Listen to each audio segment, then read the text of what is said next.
This is the Retirement Bullpen with Richard Warner.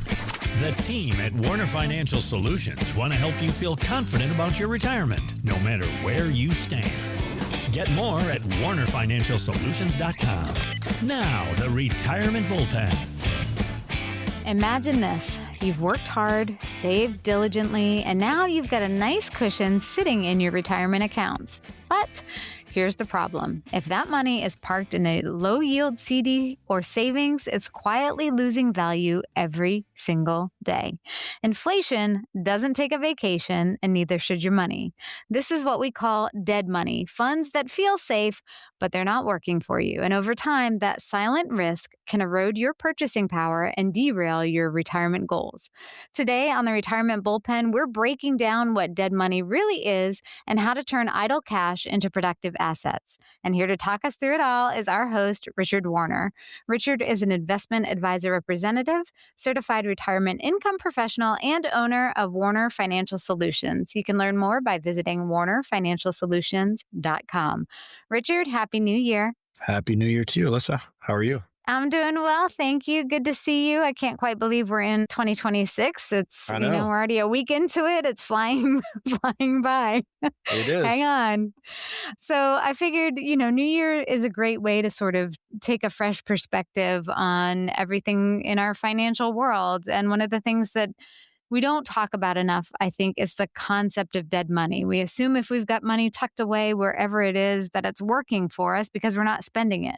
But that's not always the case. If it's not keeping up with inflation and sort of the economic times, it can actually be detrimental. So talk to me a little bit about dead money. What is it exactly? In a generic term, as general as I can be, dead money is money, and it can be lots of different things, not necessarily investments, but money that's just not generating a return for you. Mm-hmm. So from the baseball world, a good one is you've signed a player to a contract and the player can't fulfill that contract for whatever reason, but because of the type of the contract, you're still paying him even though he's not performing for you. That's in the baseball world. Now, in the investment world, obviously completely different. A lot of times money sitting in checking accounts, sitting in savings accounts, could be CDs, could be in an investment that's just not performed. It's been up and been down and been up and been down.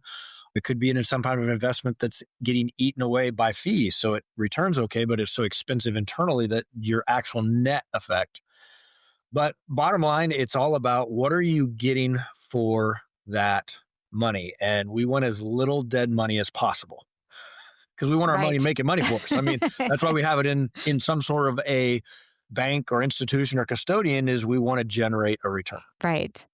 I think one of the things that perhaps confuses people is dead money often happens, like you said, in accounts or places where we think it's making money, but it feels safer, things like CDs, things of that nature. When you're repositioning money, dead money to be specific, how do you balance the need for liquidity with the desire for higher returns? Because I think some of that is people like looking at their accounts and going, oh, I have that readily available if I need it, but it's not necessarily helping them in the long run. It's a very good point, and that's probably the best example of dead money. And I even take it as far as what I see is money and large sums of money in some cases just sitting in checking accounts. Mm-hmm. And they don't make any interest. Some of them do, but most of them don't make any interest. Most of them pay no interest at all. There are some variables to that, obviously, but it's all about some people get addicted to that desire to be able to have that money. And some of it may go back to when they were younger, they didn't have much and they wanted to build that up, and they like being able to log into their bank account or get their bank statement each month and see, I have that in all that those account. Zeros.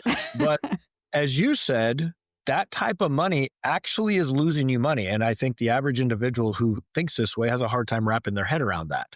Let's say you have $100,000 sitting in a checking account that's been there earning nothing for the last 5 years and is going to continue to earn nothing because you have a zero return on the account. That $100,000 isn't going to lose value, but it's also not keeping up with inflation. So you have technically lost buying power, which means you've lost money. But people have a hard time wrapping their mind around that because they don't get the aspect of, well, I can't buy as much with the money that I could have 5 years ago, 10 years ago, today. So you want your investments to keep ahead of inflation, ideally. And a lot of times, repositioning assets in that situation is all about understanding the client's needs on a regular basis. When I say needs, I'm talking about income. Mm-hmm. Everybody needs that emergency fund, obviously, but emergency funds don't need to be six figures typically. Now, there's exceptions to that. Most people, $15 or $20 or $30,000 is way more than enough in an emergency fund. Right. Especially when you're in retirement and you have a fixed income, you have payments coming in anyways, and you 99.9% sure those payments are coming in. So you don't probably need quite as much of an emergency fund when you hit that stage. Now, when you're working, especially if you're self-employed, it's a little bit different. You want to balance their need for liquidity, but then you want to find different things that give them that safety, but blended with other types of investments, you can generate a higher return, keep limited risk, or at least a higher potential for return, and keep limited risk, and some no risk at all and still have a higher potential for return. It's just all about understanding the client's situation and making their situation fit into a strategy that will generate those safe returns that they've been enjoying, but actually get some returns. So talk to me, you mentioned, people like having that emergency account. Talk to me what an ideal sort of tiered reserve should look like. We want to have our short term, we want to have our midterm, and we want to have our long-term growth. And of course, it's going to be individualized for every person. But again, we're sort of talking generics here. You said, 20, 30,000 for the average person is a good amount. Beyond that, they need to be looking more in the midterm and long-term growth, right? Correct. So from a standpoint of what somebody needs there to start off with, it's going to be based on where they're at in life. So like you and I, we're still in the working stage of life. We may need 6 months of income in an emergency account is sometimes smart because you never know when the unexpected is going to happen. A retiree probably doesn't need that much. There's not really a set number or really a set way to determine that. It's a little bit more about comfortability. Mm-hmm. Then we can utilize different types of things. Interest rates have been up for several years. So there's things that are paying a lot better that didn't used to pay as well.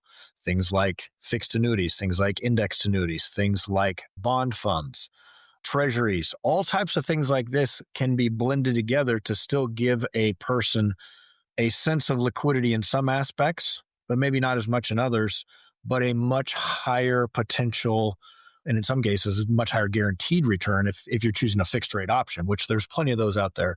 Part of it starts with just being willing to go out and seek, is there something else available? That's a lot of people's limitations is they get stuck in a rut in a particular idea and they've always done it this way, so they want to keep doing it this way. And that's kind of where people like us come into play is we're going to sit down and have a conversation and help you see, is there a fit for some of this to reposition based on your situation? A lot of people there is, and they just don't know. And a lot of that advice is going to come on a case-by-case scenario. But I've found most people in retirement need less liquidity than they necessarily have their hands on. They have their hands on a lot of liquidity because most of their regular expenses are already met. Mm-hmm. So what they're concerned about is, okay, let's keep this asset here, this particular bucket money of here, let's keep it growing so we keep ahead of that inflation. So we get 5-10 years down the road, as our expenses go up, my payments, my Social Security check probably won't keep up. They may, but they may not keep up with that. So I may need to peel a portion of that off to generate more income, and then I can create a new guaranteed income payment. And those types of things help them to keep up with their spending, keep up with inflation, but allow the funds to grow at a better rate of return, at least based on history, than what inflation is doing, which is our goal. So we want to keep ahead of inflation when you hit retirement. You want to keep ahead of inflation so you don't lose buying power, and maybe do better depending upon the person's risk tolerance. Sure. Another factor that we have to take into consideration when we're talking about this idea of dead money is tax considerations. If we're moving from something that is quote unquote, we've deemed safe, or stagnant is probably a better word. If we're moving money from a stagnant account to a more productive account, sometimes people have an adverse reaction to that because they're worried if I'm getting a bunch of growth, that's going to change my taxes. Talk to me a little bit about that. So that can be true and can't be true depending upon the situation. So let's use a couple examples. Let's just use two common ones. Let's say somebody has some money sitting in one of these dead money accounts, whatever it might be. They have it there for safety. That's it. Mm-hmm. So a lot of people, what they're looking for if they're going to make a change is something that's safe. So once determining their needs, we could look at something like a fixed annuity or a fixed index annuity. Mm-hmm. The benefit of that is it's going to outpace, at least in most scenarios, it's going to outpace what they're currently getting. Obviously, that would be the end goal. If we can't outpace it, then there wouldn't be a reason to make the change. But the end goal would be to see, can we outpace that in such an instrument? But the big benefit from a tax standpoint would be it's going to defer those taxes until you actually pull some of that money out. So you're only going to pay those taxes if you use it. So let's say versus a CD where it's generate income month after month, year after year, you're paying those taxes even if it's reaccumulating as you go. So it could actually save you tax money. Okay, so that's one example. The other would be, let's say you're taking that individual, but they want to take a little more risk. Maybe they finally bought into the concept. Let's utilize the market a little bit more. Maybe that money's sitting there for the kids. This is a great example because I see that a lot. Well, I have this CD or I have this fund sitting for the kids. Well, what can be done with that if a person's willing to take some risk is that could be invested into a handful or a bunch of stocks. Now, what is the benefit? Well, under current tax code right now, where you buy in it to that stock is your basis. The growth off of it would not be taxed until you sold the stock. And then down the road, if your kids inherited it, again, under current tax code, this could change. I know it's been proposed over the last decade a couple of times to get changed, but they haven't been able to get it to go through. But let's just say tax code stays the same. If you buy $100 share of a stock and down the road it's worth $1,000 per share and you've never done anything but just let it set and grow, and your son Jimmy and your daughter Jane inherited that, they get it stepped up, meaning they don't have any tax either on that. So that's also a great way to pass on assets or to take money that you kind of have set aside for somebody that's kind of not doing anything and create more growth for them, but also get rid of any tax liability that you have because it's not kicking off any income. Now, it also leaves you in the scenario in both cases where if you needed some of the funds, you could access them and pull them out. You would have taxes at that point, but only if you needed to. So there are scenarios where it doesn't have to be black or white. Either it's available or it's not available. You can still have the sense of confidence that comes along with having money that is available, but it's still actively growing. Correct. That's exactly right. You mentioned annuities, and I just wanted to circle back on those for just a second because I feel like that word has a very divisive reaction. People either love them or they hate them.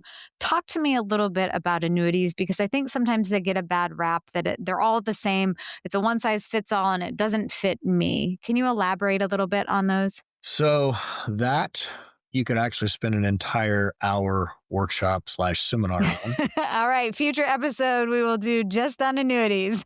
But the simple is you're exactly right. I kid with people in workshops because it's usually somewhere in retirement planning when I'm doing a workshop, the word annuity is going to come up. And I kid with people. When I say that word, it's almost like me dropping a big, loud, harsh F-bomb in the room. Yeah. Like to some people. But to some people, they're like intrigued by it. They're interested in it or they have good thoughts about it. But other people, it's like an F-bomb. You've offended them, right? And it's all about not understanding, okay? Annuities are not a fit for everybody, and annuities are not a fit for all of your money. And there's wide ranges of annuities from fixed to indexed to variable. Variable is going to have market risk. Index is going to be based on the market, but no market risk. And fixed is going to be similar conceptually to a CD. It earns a rate of return over a period of time. They all have contracts that range from 1, 2, 3-year contracts to 10, 11, 12-year contracts. Some of them have fees, some of them don't. Almost all of them today have some sort of liquidity provision built in, meaning you can access funds out of them on an annual basis. It's all dependent upon what you want and need in your situation, whether it fits or not. But they can be an alternative for a portion of your assets, specifically when you're looking at the bond portion of your assets. What's the safe money portion of your assets? I think that's where they're a really good fit. And that's such a great reminder that the financial world is often more complex or more nuanced than what we see from an outside perspective, which is where someone such as yourself comes into play, because this is the world that you live in, the conversations that you're having on a daily basis. Whereas me and my money, I get a little emotional about it. If you're telling me I need to move it to a certain area, I have emotion attached to it. You're looking at it purely from a factual standpoint. So if there's somebody listening now and they're having that hard conversation with themselves, realizing I've got a little bit of dead money in my savings account, my checking account. It's really not working for me in the way that it should. What's the next step if they want to sit down and have a conversation with you? Sit down and schedule that conversation. You said it. Schedule the conversation. Sometimes that can just be a phone call too, which I get that from a lot of people. It's a simple phone call, or you can come to our office. We can come to you, but it's all about finding out about you and your situation. Again, what are you trying to achieve with your money? Okay. Money is not anything more than a tool to help us get from point A to point B. That's all it is. It's not good. It's not bad. Well, having lots of it can be good, but it inherently of itself is not good or bad. It's how it's used. And what we try to do very simply is help you get the most out of it for the least amount of risk possible, especially when you're looking at retirement or folks nearing retirement, because you get to a certain point, you want to keep what you have. So set up a conversation. We'll have a one-on-one open conversation to answer questions, full disclosure of everything that you need to know or want to know is probably the better way to put it. Sure. There's so many nuances to this stuff, but most people get all their questions answered and get a good feel in that one-on-one conversation of what their options would be. Well, if you are ready to find out whether dead money is lurking in your portfolio and how to reposition it to make it work for you, you can connect with Richard by visiting WarnerFinancialSolutions.com. Again, that website is WarnerFinancialSolutions.com, and you can schedule that complimentary consultation today so that you can start building a retirement plan that keeps your money moving forward. Richard, it's always such a great discussion to sit down and talk to you about these ideas. And it's a new year. It's an opportunity for people to start strong on the right foot for 2026. So thank you for sharing your thoughts and insights, and we'll chat again soon. Sounds good. Take care. Insurance products are offered through the insurance business Warner Financial. Warner Financial is also an investment advisory practice that offers products and services through Impact Partnership Wealth, LLC, IPW, a registered investment advisor. IPW does not offer insurance products. The insurance products offered by Warner Financial are not subject to investment advisor requirements. NPN number 7617022. Investing involves risk, including the potential loss of principal. Any references to protection, safety, or lifetime income generally refer to fixed insurance products, never securities or investments. Insurance guarantees are backed by the financial strength and claims-paying abilities of the issuing carrier. This podcast is intended for informational purposes only. It is not intended to be used as the sole basis for financial decisions, nor should it be considered as advice designed to meet the particular needs of an individual's situation. Warner Financial is not permitted to offer, and no statement made during this show shall constitute tax or legal advice. Our firm is not affiliated with or endorsed by the U.S. government or any governmental agency. The information and opinions contained herein provided by third parties have been obtained from sources believed to be reliable, but accuracy and completeness cannot be guaranteed by Warner Financial.